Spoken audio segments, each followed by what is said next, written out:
Do you like mysteries? To wander through the enigmatic mist of the inexplicable? Great.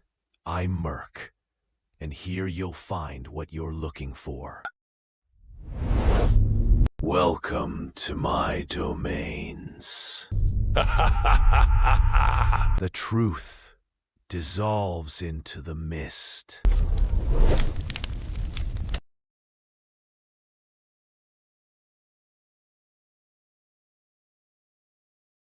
In the mist-shrouded mountains of Japan, whispers speak of winged beings that drift between worlds. They are neither gods nor demons, yet they carry the presence of both. The locals call them Tengu.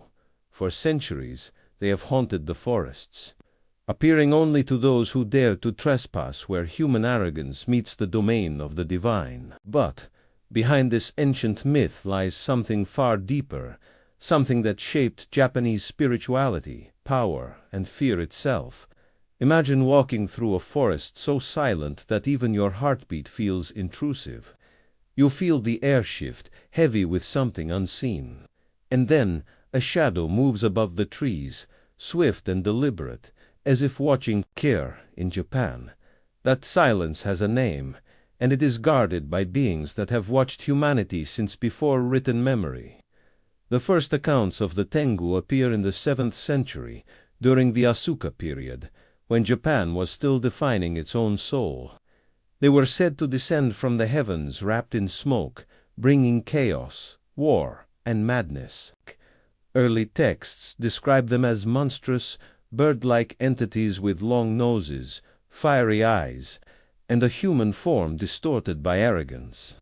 But others believed they were fallen monks, corrupted by pride, their wings accursed from heaven. Over time the image of the Tengu changed.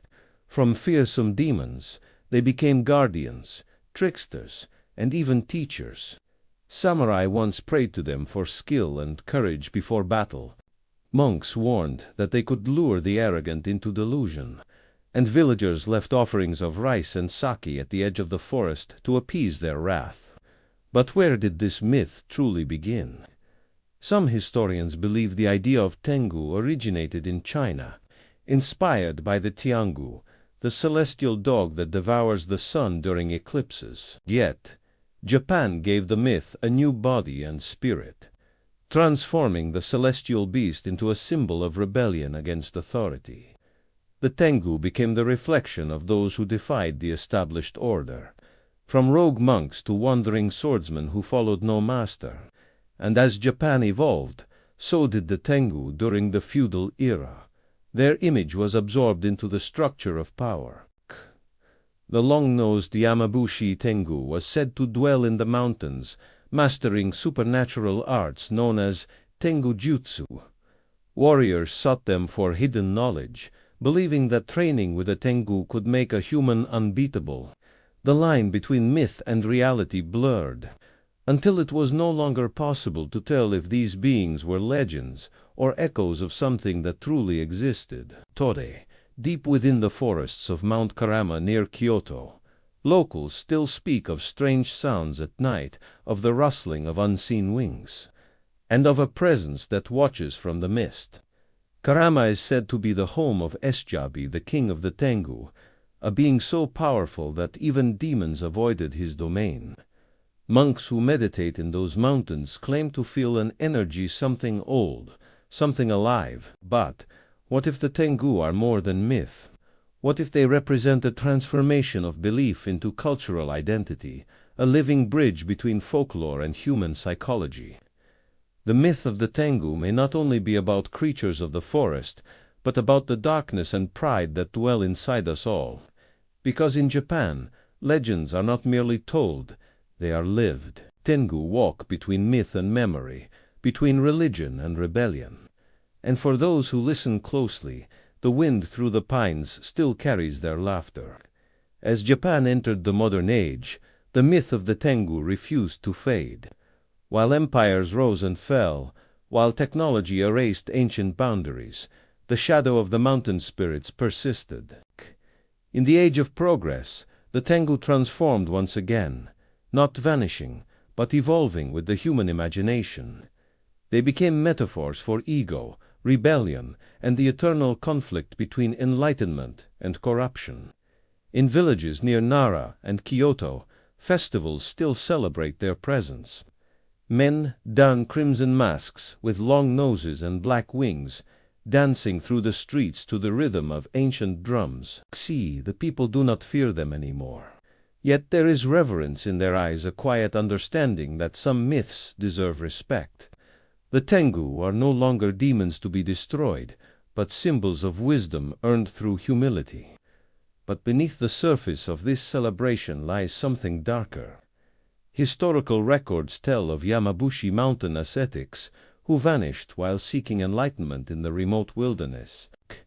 Some claimed that the spirits took them as apprentices, teaching them the secrets of wind, illusion, and invisibility.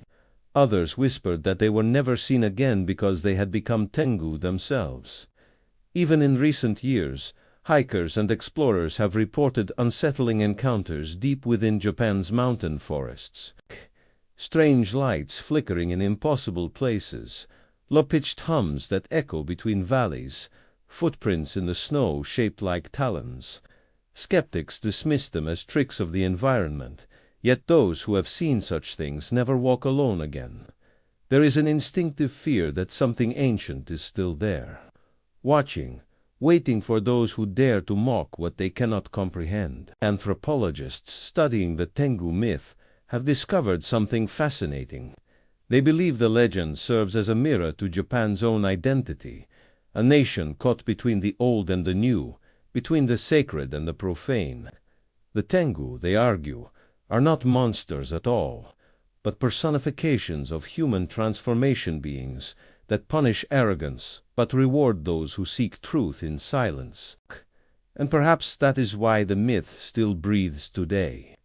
The Tengu are not confined to shrines or paintings. They exist in the collective mind of Japan. They are the whisper of wind before a storm, the flicker in the corner of your eye when the forest falls still. They are the reminder that the line between the divine and the human is thinner than we believe. In a world driven by reason, the Tengu remain defiant. They are the chaos in balance, the arrogance of power humbled by nature's will. Whether they are gods, demons, or the echoes of forgotten monks, they endure as symbols of Japan's invisible world, the world that refuses to be forgotten. So if one day you walk through the mountains of Karama or the forests of Days at Susan, and the air grows heavy, remember this: silence is not empty.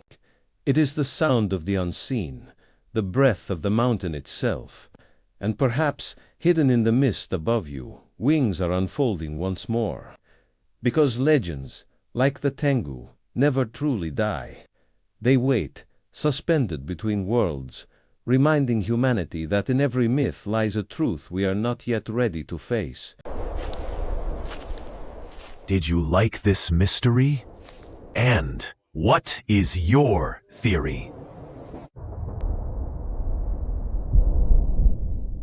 Leave your thoughts in the comments.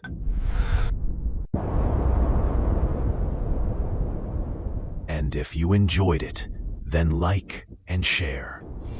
I'm Murk, and I'll be waiting for you in the next mystery.